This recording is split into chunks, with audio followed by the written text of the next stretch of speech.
Okay mga kapatid, patungkol po ito sa confidential ni BP Sara. Tama po ba o mali? At kung may pagkakamali ba, makatwiran ba na palampasin na lang? Ano ba ang mas matimbang, yung confidential fund ni BP Sara na napakaliit kung ikukumpara doon po sa mga budget na nanakaw ng mga taga-gobyernong nakaupo na inaakusahan? Sino ba sila?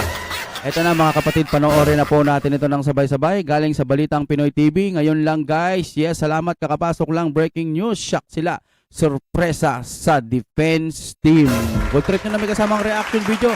Huwag nyo pong kakalimutan mag-like at subscribe sa ating channel. Simulan na po natin ito. Irenta sila ng safe house. Kailangan mo ng furnitures. Bibili ka ng furnitures. Kung may magbabantay doon, may caretaker doon, kailangan mo ng pagkain. Kailangan mo rin ng medisina. Sintido ko ni Miss Who. Morning kapunan, labaw pa sablay og yak. Yak yung anak ko yung gian. Okay, so simulan na natin, okay? Heto yung ayan oh, sabi dito ng Truth Stream. Ito, ano naman ito verified page. Ang sabi ng Truth Stream, which is kinolekta niya ang information kanina sa nangyari sa hearing, ang 40 million pa lang ito ha. Ang 40 million confidential funds ng Office of the Vice President ginamit umano sa gamot at pagkain ayon sa COA auditor. Yung witness. Alam nyo, sinasabi kasi nila, mali daw yung paggamit, no? Sinearch ko din, yung confidential daw, ayon lang sa aking search, hindi daw dapat ginagamit dyan.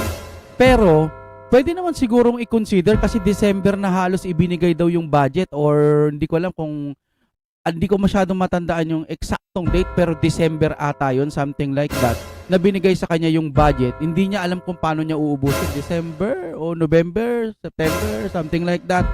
Parang delay na ho, ibinigay sa kanya yung budget. Siguro para mas madalian na lang na mai-contribute o magamit yung confidential fund o kung ano man yan, no? Base lang mo ito sa pagkakaintindi ko, ginawa na ng paraan ni BP Sara. Sabihin na nating oo, mali, pero hindi naman ganun kalalim para naman po i-impeach si BP Sara. O sabihin na natin may mali, sundan lang ho natin yung sinasabi nila, no? Karapat dapat bang i-impeach yung ganito? O yung confidential fund, sabihin na natin hindi pwedeng gamitin sa ganito. Halimbawa hindi talaga nabigyan si BP Sara ng budget, o kaya mababa yung budget, anong gagawin niya? Pwede atang pang emergency gamitin yung confidential fund. So kung may mali man, iginamit naman niya sa pambili ng ginamit umano sa gamot at pagkain ayon sa COA auditor. Sabihin nyo na mali, pero kailangan bang pag-usapan to? Kailangan bang i-impeach si BP Sara kung dito rin lang naman ginamit? Kung may ipapataw kayong mali, i-consider nyo na lang na dyan naman pala binigay. Dapat ba? Ikaw na nanunood ka na mga taga-kabila ka, isipin nyo na lang po yung confidential ng inyong amo. Meron kayong presidente na ang taas-taas po ng confidential fund, na ang dami ng question sa kanya, ang dami ng nag-aakusa. Bakit ganire, bakit ganito?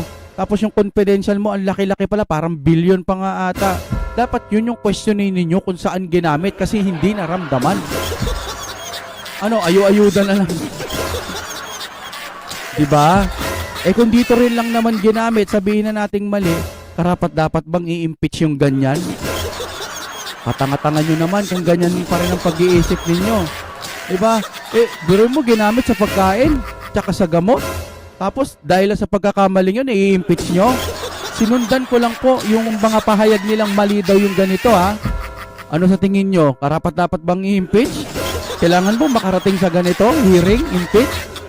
Okay ni Nana, diba? Test kanina. Ito, lakihan natin para mauunawaan po ninyo. Ito ha, lakihan natin. Umiyak yung anak ko yung 6 months, naririnig ko kasi sa background. Ayan, sabi dito, accomplishment report, utilization of confidential and intelligence funds. Okay? Ang agency po dito ay anong agency? Ayan, lakihan natin. Ang agency po dito ay yung Office of the Vice President. Ayan, makikita nyo yung agency. Period covered from December 21 to December 31. Okay, ito yung sinabi nila na ginasta ng 11 days ha.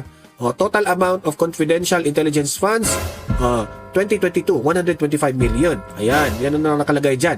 Okay? Ito po yung in-square na box. Program or project activities as per physical and financial plan form or in parentheses form in Annex A. Okay. Ito po. For the implementation of the Office of the Vice President initiatives and confidence building. Okay? Ano pong nangyari dito? Ang actual income o accomplishments. Ito po. Surveillance and monitoring. Kailangan kasi ito sa mga confidential na bagay para sa mga kalaban ng gobyerno. Purchase of information. Letter A. Kung makikita nyo dyan, I think makikita ito sa dapat pwede itong hindi kasi makita yung Pero alam nyo, hindi magandang ipinapakita yung confidential fund. Kasi confidential fund Sana doon pa lang sa COA nung sinabi niyang walang masamang tinapay itong si BP Sara sa confidential fund. Sana approve na yun okay na yun. Na dapat naniwala na sila doon. Pero bakit kailangan ilabas? O halimbawa, ilagay dyan talaga yung mga totoong pangalan nung mga taong susupil doon po sa mga NPA, sa mga makakaliwang grupo, sa mga oligarko ng mga illegal, something like that, o kung ano-ano pa man na nandiyan dyan na mga makakasira sa Pilipinas. Diba? Paano kung nilagay halimbawa si Juan de la Cruz? O, i-raid niya yung ganitong illegal, malakihan po ito. Pwedeng mapahamak ang kanyang pamilya. Kaya siguro halimbawa lang naman, pinangalanan siya ng Mary Grace Piatos. O, paano kung inilagay talaga doon Juan de la Cruz tapos makita natin ng ganyan lahat? Di yari si Juan de la Cruz at yung kanyang pamilya. Napakatanga mo kung yung Piatos-Piatos na yun, paghihinalaan mo pa. Napakasimple, di ba? Talagang ganito ho mga kapatid kasi gusto lang po nilang talagang mapatalsik si BP Sara. Tawag dito yung arrow ko dito. Balik na natin yung size na, no? Surveillance and monitoring. Letter A, purchase of information. So, bibili ka ng information sa mga tao. Ay ginasta 24 million. And this is normal. Okay? Ewan ko na lang sa ubang ahensya, ha? Kasi binubulsa nila. Payment of reward, 10 billion. Ibig sabihin, kung nakukuha nila ang informasyon at na-proven na tama yung binigay na informasyon ng tao na kanilang, ito, may 10 million po na worth of budget yan. Okay? Hindi yan iisang tao lang, ha? Marami yan. Okay? Rental, kasi kailangan po ito, ha, para safety sa ating mga government officials. Like for example, kung pupunta sila doon sa bukid, ayun, bago sila pumunta doon, bibili ka na ng information and you have to give it. May mga tao na uutusan mo dyan at lahat-lahat na yan, bibigyan mo na yan ng magre-renta kayo ng bahay, bibili kayo ng furniture, kasi mga tao rin yan halimbawa ganito, imbestigahan nyo yung ganitong lugar kasi may mga illegal daw dyan. Halimbawa, pupunta mo si ganiri doon, syempre mangungupahan, kunwari, siya ay IT, computer technician, kunwari, doon siya titira kasi may ganito, ganire. Pero ang totoong pakay niya talaga doon, iimbestigahan niya yung may malapit doon na illegal. Diba, kukuha picture, etc. Hindi naman kasi pwedeng sarili nilang bulsa yung gamitin nila doon. Sweldo nila yun halimbawa, si Juan de la Cruz, mag-ooperate siya maninirahan muna siya sa ganito kasi may iniimbestigahan silang ganito. May information silang kukunin. Anong gusto mong gagastusin nila? Pera nila, sarili nila. Wala nga. Kaya nga doon sila kukuha sa confidential fund. Okay, ninana, paulit-ulit na akong nagsasalita ng ganito. Lagi ko sinasabi to sa mga nagtatanong doon sa confidential fund na ewan ko ba bakit hindi nila to maisip-isip. Ang tatalino naman nila sa mga eskwelahan. No, nakagraduate naman sila. Yung iba, ang gaganda pa ng mga pinag-aralan. Pero sa mga ganito, napakasimple lang, hindi pa maintindihan. Pag sinabi ng tinginan yung mga mahinang mag-isip, nagagalit. Simple lang. Real talk ho kasi masakit po yung katotohanan na yung mga kinakampi nyo sa kabila, wala naman talagang silbi na. Tignan nyo yung confidential, yung mga taga-kabila. Paano ipapakita yung confidential ng amo nila? O sabihin natin si BBM, ipapakita ba yung confidential? Hindi. Pero follicle test nga, ayaw confidential pa kaya. Diba? Ayan, malabo yun mga kapatid. Siguro ang ganito na lamang tayo. Maraming salamat po sa inyong panonood. Lagi ho nating suportahan ang mga Duterte kasi sila po ang totoo. Sila po ang ating pag-asa o yung mga kaalyado ng Duterte. Huwag po tayo kakampi sa mali. Kung alam nyo ng mali, huwag nyo nang kakampihan para hindi kayo matawagang tanga-tanga. Diba?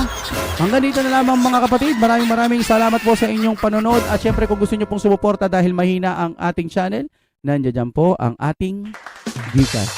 Alam niyo na po yan mga kapatid. At sa mga sumusuporta, maraming salamat. Ma'am Christina, nag-iisa ka pong nagbibigay at sa mga magbibigay, maraming salamat po dahil humihina na po ang ating channel. Sila po ang mga naggagatong para po magningas at magbaga pa rin ang ating channel, no? Maraming salamat. Natatangi ka po, madam. At sana sa mga iba pa po dyan, maraming salamat sa advance po, no? Sa mga tutulong. Thank you very much.